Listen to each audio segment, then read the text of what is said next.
فرزند زہرا یہ حالات برے ہیں۔ کاشانہ بصیرت ایک ایسا مکمل یوٹیوب چینل جس پر محروم بصارت کے لیے بالخصوص اور تمام افراد کے لیے بالعموم سینکڑوں کی تعداد میں اسلامی کتب دستیاب ہیں۔ لہذا گزارش ہے کہ آپ اپنی ذمہ داری نبھاتے ہوئے کاشانہ بصیرت کو سبسکرائب کرنے کے ساتھ ساتھ بیل آئیکن کو پریس کیجیے تاکہ آپ علم کے حصول کے ساتھ ساتھ مذہب اہل بیت کی اشاعت میں بھی اہم کردار ادا کرتے رہیں۔ کاشانہ بصیرت۔ فرزند زہرا یہ حالات برے ہیں۔ السلام علیکم ورحمۃ اللہ وبرکاتہ۔ سامعین، آپ سماعت فرما رہے ہیں در محضر حضرت آیت اللہ عظمیٰ محمد تقی بہجت کے دروس اور تقاریر پر مبنی کتاب، تحریر کی ہے محمد حسین رخشاد نے، مترجم ہے سید مجیب الحسن نقوی صاحب۔ آج ہم آپ کے سامنے اس کی 29ویں اور آخری ریکارڈنگ پیش کر رہے ہیں، صفحہ نمبر 454۔ عنوان ہے مہینے میں ایک نماز۔ ایک آدمی بمبئی گیا، اسے پتہ چلا کہ ایک محلے میں سارے لوگ شیعہ ہیں، لیکن حیرت کی بات تھی کہ یہ لوگ نماز نہیں پڑھتے۔ اس آدمی نے اس سے بات کی اور کہا، اس میں کوئی حرج نہیں ہے کہ آپ مہینے میں ایک نماز پڑھ لیا کریں، کافی ہے۔ البتہ ایسا فتویٰ اور حکم دینے کے لیے بہت بڑی جرأت اور یقین چاہیے۔ سب اس بات پر راضی ہو گئے اور کہا، یہ تو بڑی چیز نہیں۔ سب لوگ مہینے میں ایک نماز پڑھنے لگے۔ اب کچھ عرصے تک وہ لوگ مہینے میں ایک نماز پڑھنے کے عادی ہو گئے اور انہیں ایک نماز بھاری نہیں لگتی تھی۔ پھر اس آدمی نے ایک ہفتے کے 7 دنوں میں ایک نماز پڑھنے کو کہا تو وہ اس پر بھی تیار ہو گئے۔ 7 دنوں میں ایک نماز پڑھتے پڑھتے روزانہ ایک نماز پر آ گئے اور پھر صبح و شام ایک نماز پڑھنے لگے، اور یوں وہ آدمی اس میں کامیاب ہو گیا کہ سب لوگ یومیہ 5 وقت کی نمازیں بڑی آسانی کے ساتھ پڑھنے لگے، بلکہ اس کا اہتمام کرنے لگے۔ اس آدمی نے مسلسل تعلیم دینے اور اچھے اخلاق و کردار کے ساتھ لوگوں کو نماز خوان بنا دیا۔ یوں اس نے اپنا مقصد حاصل کر لیا۔ جب اس آدمی سے پوچھا گیا کہ تم نے اتنا طویل عرصہ انہیں بے نماز رکھا، اس کی وجہ کیا؟ تو اس نے جواب دیا، وہ لوگ خود ہی بے نماز تھے، میں نے انہیں بے نماز نہیں بنایا، بلکہ میں نے اس طریقہ کار کے ساتھ انہیں نمازی بنا دیا۔ صفحہ نمبر 455۔ عنوان ہے محبت چین نہیں لینے دیتی۔ جب ہم کربلا میں تھے، جناب شیخ عبداللہ مامقانی رحمہ اللہ بھی قید حیات میں تھے۔ ان کے بارے میں مشہور تھا کہ وہ دن رات میں صرف 4 گھنٹے سوتے ہیں، لیکن ان کی کتاب رجال میں لکھا ہوا ہے کہ یہ کتاب میں نے 3 سال میں مکمل کی ہے، اور ان سالوں کے دنوں اور راتوں میں صرف 3 گھنٹے سویا کرتا تھا۔ یہ بات ان لوگوں کے لیے اتمام حجت ہے جو یہ خیال کرتے ہیں کہ دن رات میں اگر وہ 8 گھنٹے سے کم سوئے تو شاید وہ مر جائیں گے۔ جناب شیخ آغا بزرگ تہرانی بھی اپنی تصانیف کو تحریر کرتے ہوئے بیٹھے بیٹھے سو جایا کرتے تھے۔ ان کی عادت تھی کہ ہر روز ضرور کچھ تحریر کیا کرتے تھے، حتیٰ جس دن ان کی وفات ہوئی وہ ایک تکیے پر ٹیک لگائے بیٹھے کچھ لکھ رہے تھے کہ جان آفرین کے سپرد کر دی۔ اسی طرح ایک صاحب کہتے ہیں کہ ان کے والد صاحب 3 سال تک بیٹھ کر سویا کرتے تھے اور اس دوران انہوں نے اپنا بستر کھولا ہی نہیں۔ ایسے عاشق علم اور عاشق عمل ہوا کرتے تھے لوگ۔ کیا یہ کم خوابی اور پرکاری بغیر کسی عشق سے ہو سکتی ہے؟ اصل میں محبت چین نہیں لینے دیتی۔ البتہ یہ بھی ممکن ہے کہ کوئی شخص بیماری کی وجہ سے نہ سو سکتا ہو، لیکن یہ اور بات ہے، اور محبت اور عشق میں جاگنا اور بات ہے جو چین سے نہیں بیٹھنے دیتی۔ صفحہ نمبر 456۔ عنوان ہے دامن تسلیم یار۔ کچھ لوگ ہمیشہ چاہتے ہیں کہ انہیں نئی سے نئی چیزیں ملتی رہیں، اس بات سے غافل ہیں کہ ہمارے پاس ہر چیز موجود ہے اور ہم ہر چیز رکھتے ہیں۔ ہمیں سمجھ لینا چاہیے کہ ہم میں سے ہر کسی کو ایک اعلیٰ ہدف اور مقصد تک سفر کرنا ہے، البتہ مختلف افراد کے لیے یہ مسافت الگ الگ ہے۔ ہر کسی کی اپنے مقصد تک ایک مسافت طے ہے، لہٰذا کوشش کریں کہ اپنے لیے اس مسافت کو طویل نہ کر لیں اور اپنے سفری سامان کو بھاری نہ کر لیں۔ ہمارے گناہ موجب بنتے ہیں مسافت طویل ہو جانے اور سامان سفر بھاری ہو جانے، جس کی وجہ سے ہمارا انتہائی مقصد ہم سے دور ہو جاتا ہے۔ اگر ایسا ہو جائے تو بہت زیادہ استغفار کرنی چاہیے، بہت زیادہ کوشش کرنی چاہیے کہ ہم اپنی پہلی جگہ واپس آ جائیں اور اپنی پہلی والی مسافت تک آ جائیں۔ یہ بات بہت اہم ہے کہ جس کے ذریعے سے راہ سعادت ہم پر کھل سکتا ہے، اور وہ یہ بات ہے کہ جب بھی آندھی چلے تو دامن تسلیم یار کر دیا کرو، یعنی مشکل ہو یا آسانی ہو، خود کو اپنے مالک حقیقی کے اختیار میں دے دو۔ صفحہ نمبر 457، عنوان ہے جاؤ غسل کرو۔ جناب مقاصد بتایا کرتے تھے کہ ایک منجب طالب علم پڑھنے کے لیے کلاس میں پہنچا۔ استاد نے کہا میں آج سبق نہیں پڑھاؤں گا۔ شاید استاد نے وجہ بھی بیان کی تھی۔ اسی طرح جناب وحید بہیمانی سبق پڑھانے کے بعد اپنے شاگردوں میں سے ایک کو کہتے تم یہیں ٹھہرو، تم سے کام ہے۔ جب سب چلے گئے تو جناب وحید نے اپنے شاگرد سے کہا آئندہ غسل کیے بغیر پڑھنے نہ آنا۔ آج جہاں تم بیٹھے ہو اس قالین کے نیچے کچھ پیسے رکھے ہیں، وہ نکال لو اور جاؤ ان پیسوں سے غسل کرو۔ آج کل ایسی باتیں کہاں، ہمارے حالات بدل گئے ہیں۔ ہم ایسے ان باپوں کی اولاد شمار نہیں ہوتے اور ان کے ساتھ ہماری کوئی نسبت نہیں ہے۔ صفحہ نمبر 457 ہی ہے اور عنوان ہے ضرورت مندوں کی دیکھ بھال۔ روایت میں ہے کہ اللہ کے بندوں میں سے جو دوسروں پر رحم کرتے ہیں بے شک اللہ تعالیٰ بھی ان پر ہی رحم کرتا ہے، اور یہ روایت ہے مستدرک الوسائل جلد نمبر 2 صفحہ نمبر 386، بہار الانوار جلد نمبر 79 صفحہ نمبر 91، الجعفریات صفحہ نمبر 208۔ ہم میں ہر کسی کو ایک دوسرے سے باخبر رہنا چاہیے، صرف اہل علم ہی کو ایک دوسرے کے حالات سے باخبر نہیں رہنا چاہیے، بلکہ تمام ایک دوسرے کی خبرگیری میں حیثیت و مقام کی کوئی شرط یا قید نہیں رکھنی چاہیے۔ نماز جماعت میں شرکت کرنے کا شاید ایک اہم مقصد ہی ہوگا کہ لوگوں کو ایک دوسرے کے حالات سے باخبر رہیں اور ایک دوسرے کی مشکل کو حل کرنے کی فکر میں لگے رہیں، ایک دوسرے سے دور نہ ہو جائیں اور ایک دوسرے سے غافل نہ رہیں۔ اس لیے اگر ان میں سے کوئی کسی مصیبت یا مشکل میں گرفتار ہو جائے تو دوسرے نمازی مل کر اس کی مصیبت یا اس کی مشکل میں اس کا ساتھ دیں۔ اگر اس نیک مقصد کی خاطر ہر ایک سے روزانہ یا ماہانہ چند روپے بھی اکٹھے کر لیے جائیں، جو کہ بہت ناچیز ہیں، تو خداوند متعال جانتا ہے کہ چند لاکھ کی آبادی کے ایک شہر سے کتنی بڑی رقم جمع ہو سکتی ہے، نیز کتنے لوگوں کی مشکلات ختم کی جا سکتی ہیں اور معاشرے کے محروم طبقے کی داد رسی ہو سکتی ہے۔ یہ وہ باتیں ہیں کہ شاید اگر مرحوم کاشف الغطا ہوتے تو وہ اسے واجب قرار دے دیتے، کیونکہ ان میں جرت تھی کہ وہ ایسے عوامی فلاح اور بہبود کے فتوے دیتے۔ خدا جانتا ہے کہ اس طرح اموال کی جمع آوری کا کتنا زیادہ فائدہ ہے اور کتنے مسائل دور ہو سکتے ہیں۔ روزانہ چند روپے دینا کچھ نہیں ہے اور ہر کسی کے لیے ممکن ہے، لیکن کیا کریں کہ ایک دوسرے پر سے اعتماد ختم ہو گیا ہے اور ایک دوسرے سے ہم مطمئن نہیں ہیں۔ صفحہ نمبر 458، عنوان ہے محرومین کی مدد۔ ہم بیٹھنا چاہیں اور سوچ بچار ہمیں کرنی چاہیے کہ کیا کریں جس سے معاشرے میں لوگوں کی ناداری، محرومیت ختم ہو جائے اور لوگ خوشحال ہو جائیں۔ کچھ شہروں اور دیہاتوں میں اس مقصد کے لیے کمیٹیاں بنی تھیں، پھر یہ لوگ یتیم بچوں اور بے سر و سرپرست گھرانوں کی مدد کرتے تھے۔ کچھ عرصے بعد کی مجھے اطلاع نہیں کہ پھر کیا ہوا۔ یہ لوگ جب کسی کی مدد کرنے جاتے تھے تو نہیں بتایا کرتے تھے کہ وہ لوگ کہاں سے ہیں اور کون مدد کر رہا ہے، صرف یہی کہتے تھے کہ یہ سب کچھ امام زمان علیہ السلام کی طرف سے ہے۔ صفحہ نمبر 458، عنوان شکر نہیں کیا۔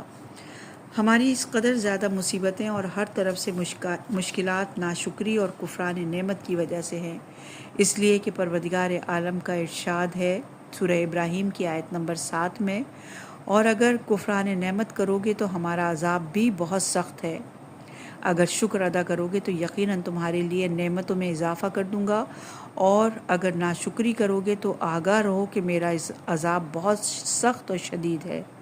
شکر نعمتوں کے بڑھنے کا سبب ہے، یہ شکر چاپلوسی نہیں ہے۔ اگر شکر نہیں کرو گے تو پھر نعمتوں میں اضافے کی کوئی بات نہیں، لہٰذا اگر ہم نے دیکھا کہ نعمتوں میں اضافہ نہیں ہو رہا تو ہمیں شک نہیں کرنا چاہیے اور سمجھ لینا چاہیے کہ ہم شکر ادا نہیں کر رہے ہیں، کیونکہ نعمتوں کا بڑھنا معلول ہے تو اس کی علت وہی شکر کرنا ہے۔ تو پھر اگر معلول یعنی زیادتی نہیں ہے تو یہ اس لیے نہیں کیونکہ اس کی علت یعنی شکر نہیں۔ شکر کے بہت وسیع معنی ہیں اور اس سے مراد اطاعت خداوند متعال ہے، صرف زبانی الحمدللہ کہنا شکر نہیں، اگرچہ وہ بھی شکر کے مراتب میں سے ایک ہے اور حقیقت میں اطاعت خدا ہی شکر خدا ہے۔ بنابراین نعمت کا شکر اطاعت خدا کے معنی میں ہے کہ جو نعمتوں میں اضافے کا باعث ہے۔ دوسری جانب کفران نعمت اصل میں معصیت الہی کے معنی میں ہے، جو کہ پروردگار کی جانب سے عذاب کا باعث ہے۔ لہٰذا جہاں کہیں مصیبت، مشکل اور عذاب ہم پر آیا تو جان لیں کہ اس سے پہلے ہم نے خود اس مصیبت، اس مشکل اور اس عذاب کے لیے راہ ہموار کی تھی، یا ہم نے کوئی واجب ترک کیا تھا اور یا کسی حرام کام کے مرتکب ہوئے تھے، یا کسی انتہائی اہم مستحب کو نظر انداز کیا تھا، یا مکروہات کی پرواہ نہیں کی، یا جہاں کہیں شک کا مورد تھا ہم لاپرواہی کے ساتھ وہاں سے گزر گئے۔ اگر ہم ابھی ظاہری طور پر جانتے ہیں کہ ہم تارک واجب نہیں ہیں، فعال حرام نہیں ہیں، تو پھر ہمیں حق ہے کہ ہم خوشی کے ساتھ نہال ہو جائیں۔ صفحہ نمبر 460 عنوان ہے وقت ظہور۔ سید ہاشم بحرانی تفسیر برہان میں آیت کریمہ الف لام میم صاد کے ذیل میں اور غایۃ المرام میں وقت اور علائم ظہور سے متعلق روایت ذکر کرتے ہیں۔ اس روایت کو وہ حروف کا حساب کرتے ہوئے بیان کرتے ہیں جسے عقلی نظری قواعد کے ساتھ تحلیل کیا جانا چاہیے۔ اس روایت کے آخر میں وہ کہتے ہیں پس اسے سمجھ لو اور سوائے اس کے اہل کے باقیوں سے چھپا لو۔ یہ عبارت متن حدیث میں یوں ہے کہ اگر یہ روایت اپنے صدور، متن روایت اور سند کے لحاظ سے ٹھیک ہو تو اس سے استفادہ ہوتا ہے کہ کذب الوقاتون یعنی وقت ظہور کو معین کرنے والے لوگ جھوٹے ہیں، بطور مطلق جھوٹے نہیں ہیں بلکہ اس مورد میں جھوٹے ہیں۔ اصول کافی کی جلد نمبر 1 اور صفحہ نمبر 368 پر یہ روایت ہے۔ بحر الانوار جلد نمبر 4 صفحہ نمبر 132، احتجاج جلد نمبر 2 صفحہ نمبر 469، اعلام الورا صفحہ نمبر 451، الخرائط جلد نمبر 1 صفحہ نمبر 178، غیبت الطوسی صفحہ نمبر 290، کشف الغمہ جلد نمبر 2 صفحہ نمبر 531، کمال الدین جلد نمبر 2 صفحہ نمبر 483 پر یہ روایت موجود ہے۔ یہ روایت ظہور کا دن، مہینہ، سال، جگہ اور لمحے تک بیان کرتی ہے۔ میں اس جیسی روایات جو اتنا حساب و کتاب اور عدد تک بتاتی ہو کہیں دوسری جگہ نہیں دیکھی۔ بنو عباس کے خاتمے سے لے کر زمانہ ظہور تک کی تاریخ کے حساب کو بھی راوی نے بیان کیا ہے، جس پر بہت زیادہ زحمت اور تکلف چاہیے تاکہ انسان مطلوب نتائج اخذ کر سکے۔ راوی کہتا ہے فلاں سال بنو امیہ کی حکومت گر جائے گی۔ راوی کہتا ہے کہ میں اس کی تصدیق کو سمجھ گیا اور تاریخ کو پا لیا۔ اگر کوئی اس روایت پر زحمت کرے تو حتیٰ سال و مہینے تک نکال سکتا ہے، لیکن اس مقصد کے لیے بہت زیادہ باریک بینی، غور و فکر اور قرائن عقلیہ کی ضرورت ہے۔ یہ بھی کچھ معلوم نہیں کہ حاصل شدہ نتائج بیرونی حقیقت سے مطابقت رکھتے ہوں گے یا نہیں۔ سوال: آپ نے اس روایت سے کون سا سال نکالا ہے؟ جواب: میں نے جو اس سے حساب لگایا وہ میرا گمان ہے وہ یہ کہ 1414، 1415 یا 1416 ہجری قمری ہو سکتا ہے۔ شاید ان سالوں میں مقدمہ ظہور فراہم ہو جائے، جیسا کہ بنو امیہ کی حکومت کے خاتمے کا سال بتایا گیا، اور یہ واقعہ اس فرض سے 30 سال بعد پیش آیا۔ لہٰذا وہ سال جو معین کیا گیا تھا وہ بنو امیہ کی حکومت کے خاتمے کا سال نہ تھا بلکہ اس کی بنیاد فراہم ہونے کا سال تھا۔ ایک عالم دین جو کہ بہت سال پہلے فوت ہو چکے ہیں، وہ کہا کرتے تھے کہ سال ظہور کا عدد 2، 14 اور 1 7 ہیں، یعنی 1414 ہجری قمری۔ صفحہ نمبر 461 عنوان ہے قتل عام۔ کچھ لوگوں کا خیال ہے کہ جب امام زمان علیہ السلام ظہور فرمائیں گے تو قتل عام ہوگا، لیکن حقیقت میں ایسا نہیں ہے، بلکہ یہ قتل عام حضرت کے ظہور سے پہلے ہے، اور یہ روایت بہار الانوار کی جلد نمبر 52 صفحہ نمبر 182 قرب الاسناد صفحہ نمبر 170 پر ہے۔ ایک روایت میں آیا کہ سفیانی عراق کے فلاں محلے یا فلاں علاقے میں 1,70,000 لوگوں کا قتل عام کرے گا۔ یہ روایت بھی بہار الانوار کی جلد نمبر 52 صفحہ نمبر 237، اختصاص صفحہ نمبر 255، تفسیر عیاشی جلد نمبر 1 صفحہ نمبر 244، غیبت النعمانی صفحہ نمبر 279 پر ہے۔ صفحہ نمبر 461 عنوان ہے دعائے ظہور۔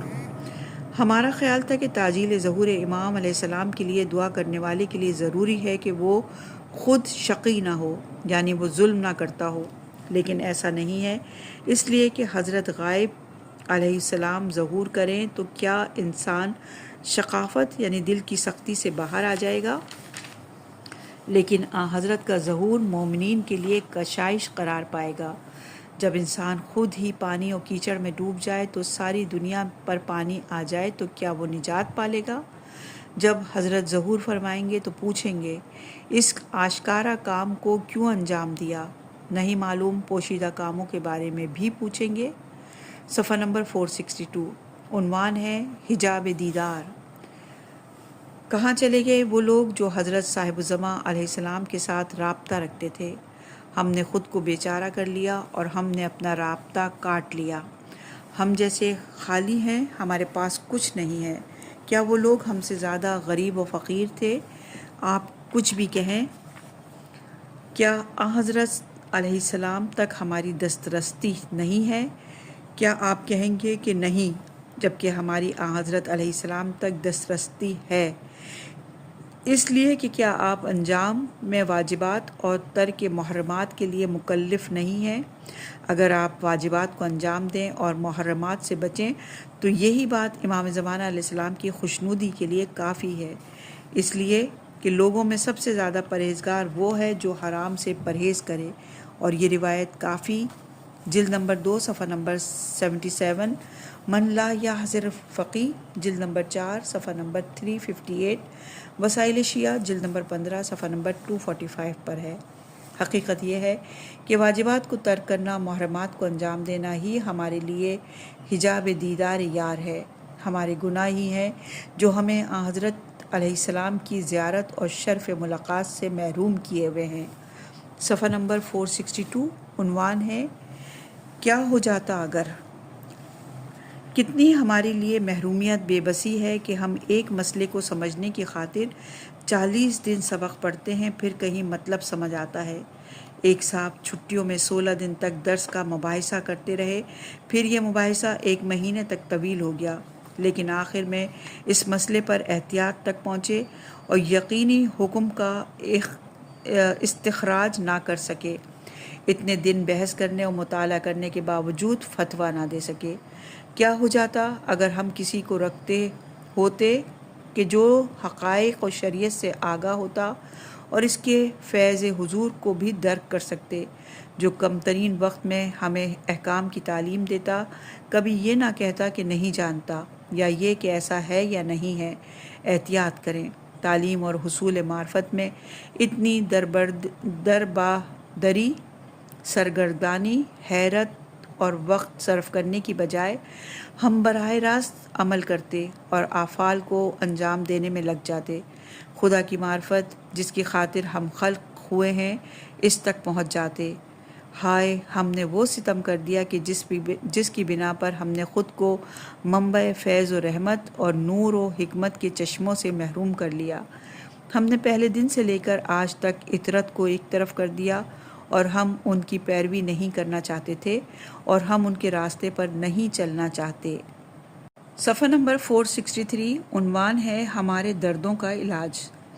دعائے تعجیل ظہور ہی ہمارے دردوں کا علاج ہے۔ روایت میں ہے کہ آخر الزماں علیہ السلام میں سب ہلاک ہو جائیں گے مگر وہ لوگ جو تعجیل ظہور کی دعا کرتے ہوں گے۔ حدیث میں ایک اور طریقے سے آیا یہ بھی آیا ہے کہ مگر وہ جو دعائے غریق پڑھا کرتے تھے، اور یہ روایت بہار الانوار جلد نمبر 52 صفحہ نمبر 133، اعلام الورا صفحہ نمبر 432 پر ہے۔ ہمارے ائمہ علیہم السلام نے اس بیان کے ساتھ اہل ایمان اور شیعوں پر بہت عنایت کی ہے تاکہ خود کو پہچانوا سکیں۔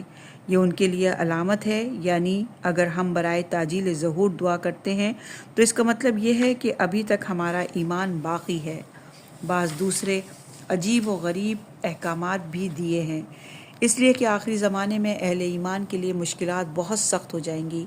یہاں تک کہ روایت میں ہے کہ اس کے بعد کہ زمین ظلم و جور سے بھر جائے گی۔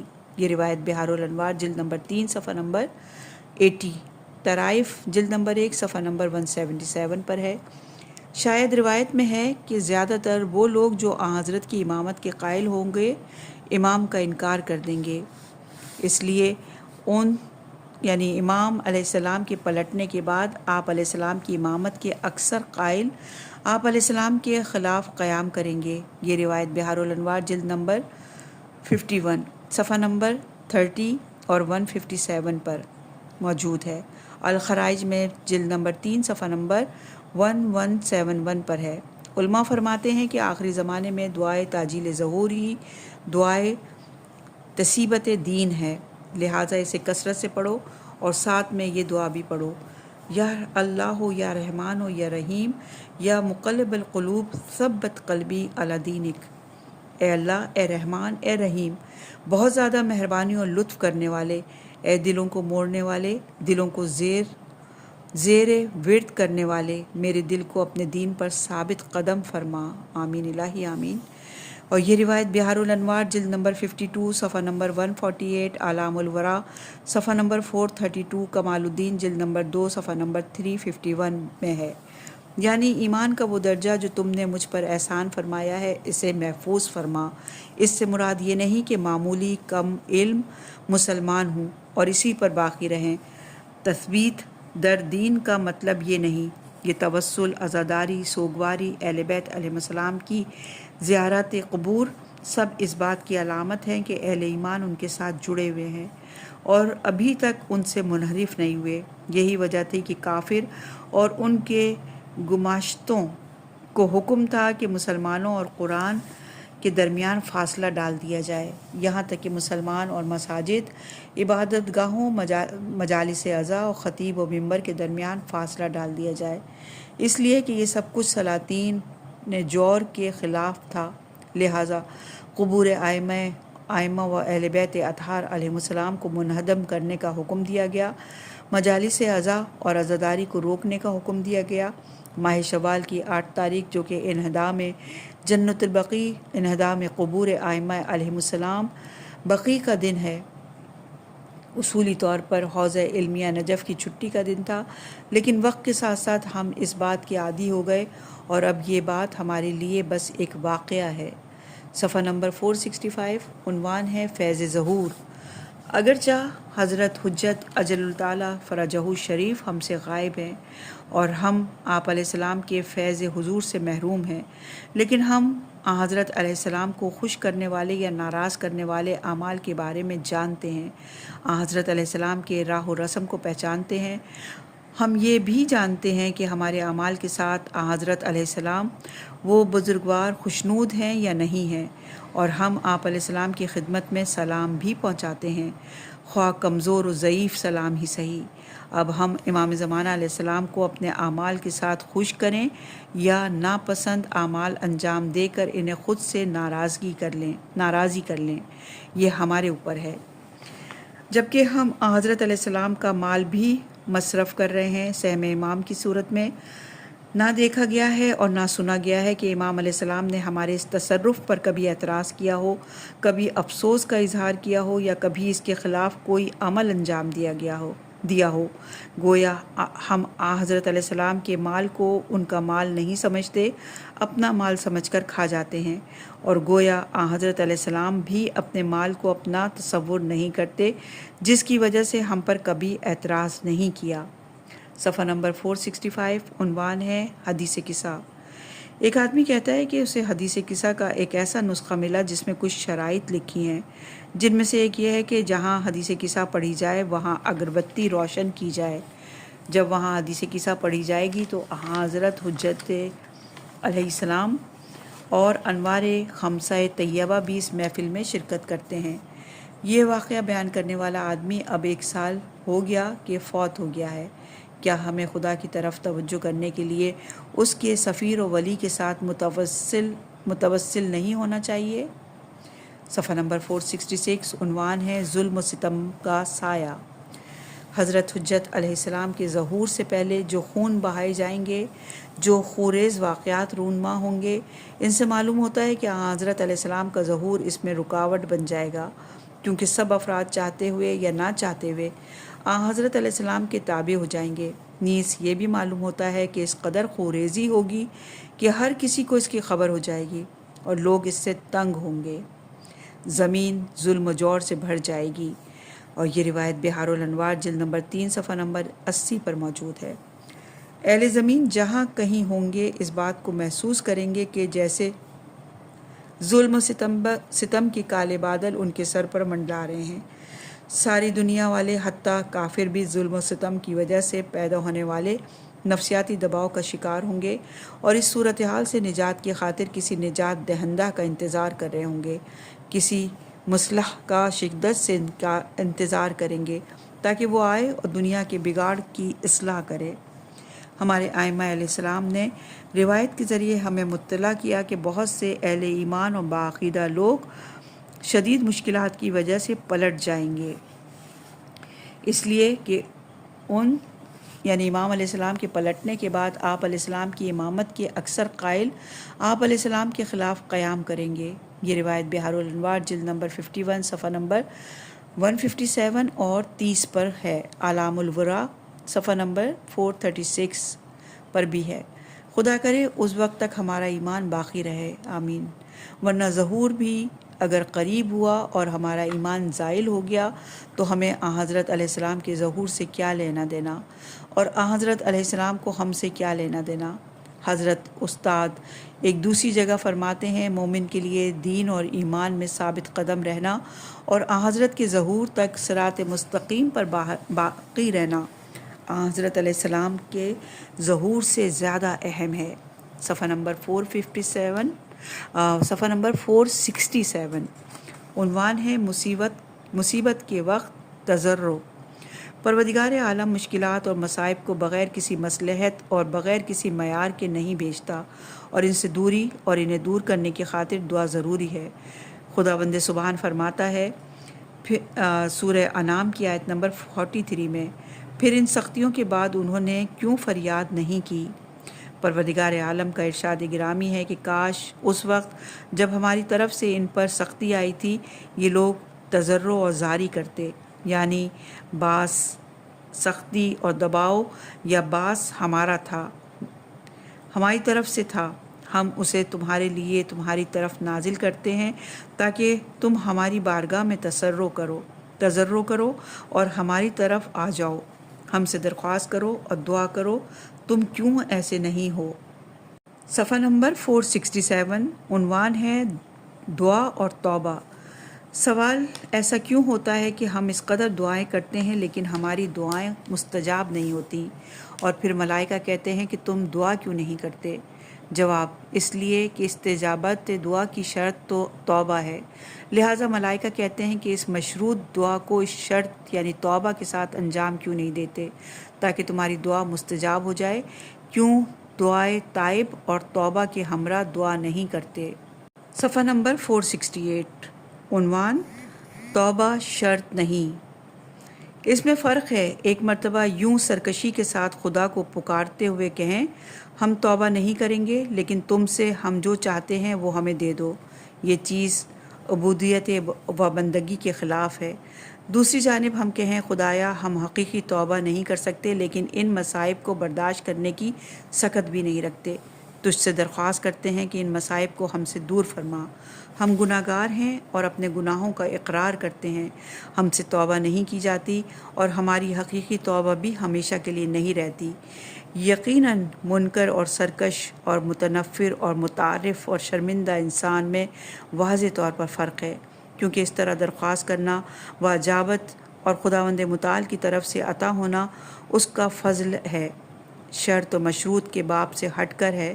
جیسا کہ پہلے بیان ہوا کہ دعا کا توبہ کے ساتھ مشروط ہونا ضروری تھا، فضل اس صورت میں ہے کہ جب انسان کہے بار الہا ہم تیری بے پناہ رحمت کے مستحق تو نہیں رہے اور ہم اقرار کرتے ہیں کہ ہم اس کی اہلیت بھی نہیں رکھتے، لیکن تو اس کی اہلیت رکھتا ہے کہ تو میرے علاوہ بھی کسی کو ڈھونڈ سکتا ہے مگر اس پر عذاب کرے، لیکن میں تیرے علاوہ کسی کو تلاش نہیں کر سکتا جو مجھ پر رحم کرے۔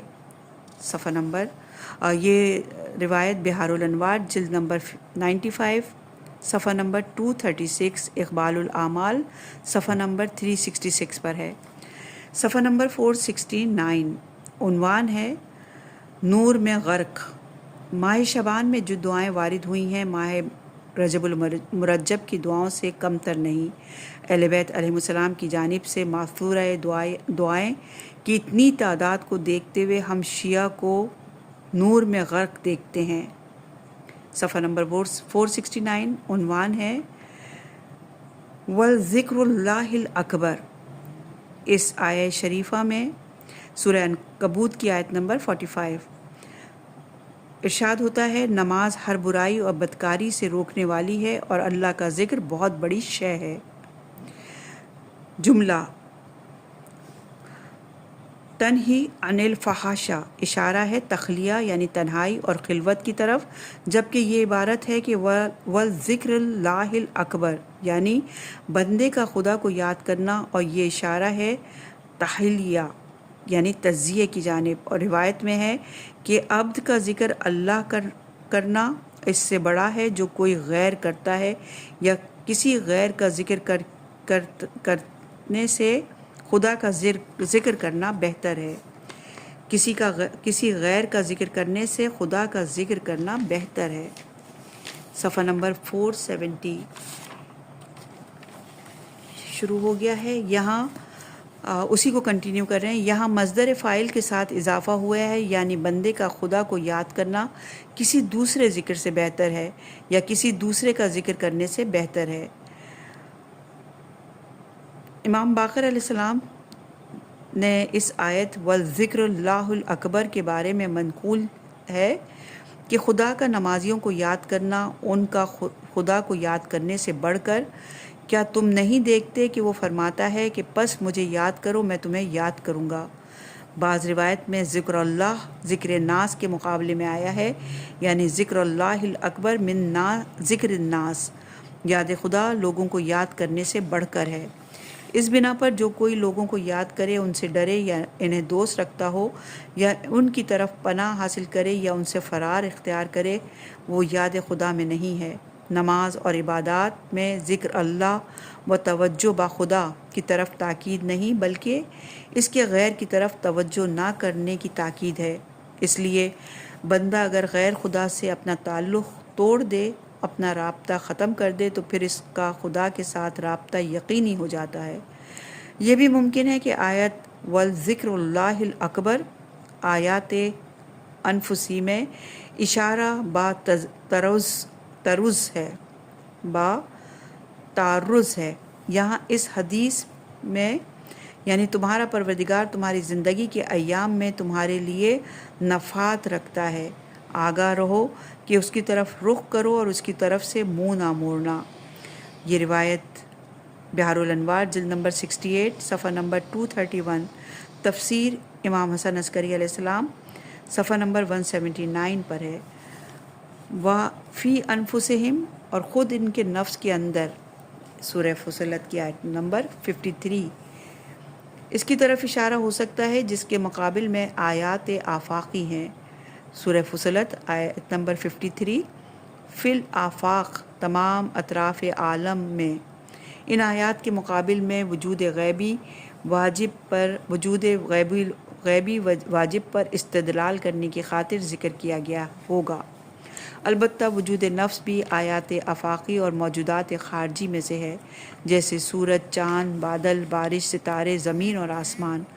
اگر والذکر اللہ الاکبر اس کے معنی ذکر العبد اللہ ہے تو مصدر و مفعول کی طرف اضافہ ہو تو یہاں مراد قلبی ذکر ہے، اور بہترین لفظ جو قلبی ذکر میں مقام لفظ کی حکایت کرتا ہے تمام اسماء حسنہ میں سے لفظ جلالہ یعنی اللہ ہے۔ لغت کے اعتبار سے ذکر اللہ اضافہ مصدر با مفعول ہے۔ اس بنا پر آیت میں جس کا ذکر کرنا ہے وہ تمام ذکر ہے جو کہ صرف لفظ جلالہ اللہ کے ساتھ ممکن ہے۔ صفحہ نمبر 471 عنوان ہے اس کی یاد میں۔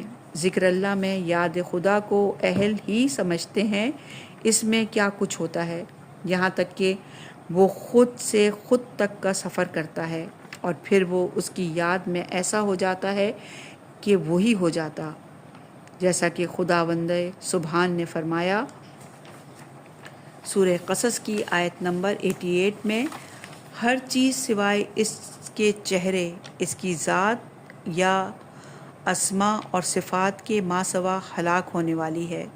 نیز سورہ سجدہ کی آیت نمبر 17 میں ارشاد ہے، پس کسی نفس کو نہیں معلوم کہ اس کے لیے کیا کیا خنکی چشم کا سامان چھپا رکھا گیا ہے۔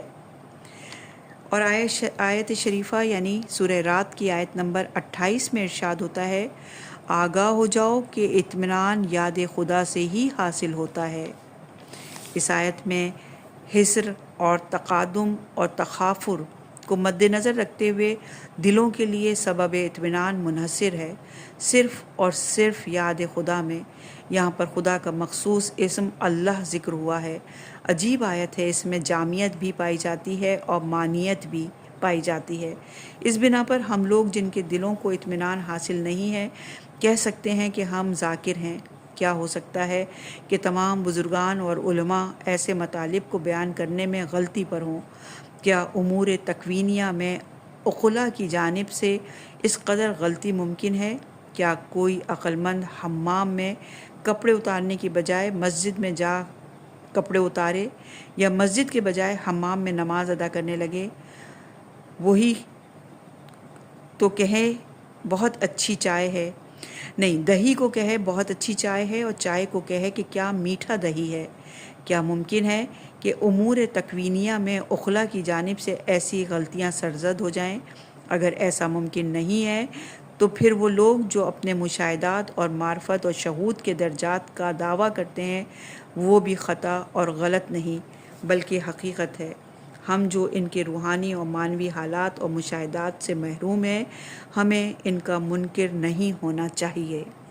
یہاں پر کتاب اپنے اختتام کو پہنچی صفحہ نمبر 472 پر، اور ہم پروردگار سے، خداوند متعال سے اپنی بخشش کے طلبگار ہیں، اپنے تمام مرحومین کی بخشش کے طلبگار ہیں، اور اب پروردگار سے امید خاص رکھتے ہیں کہ یہ کتاب، یہ ہمارا عمل ہمارے لیے توشہ آخرت ثابت ہو۔ آمین الہی آمین۔ السلام علیکم ورحمۃ اللہ وبرکاتہ۔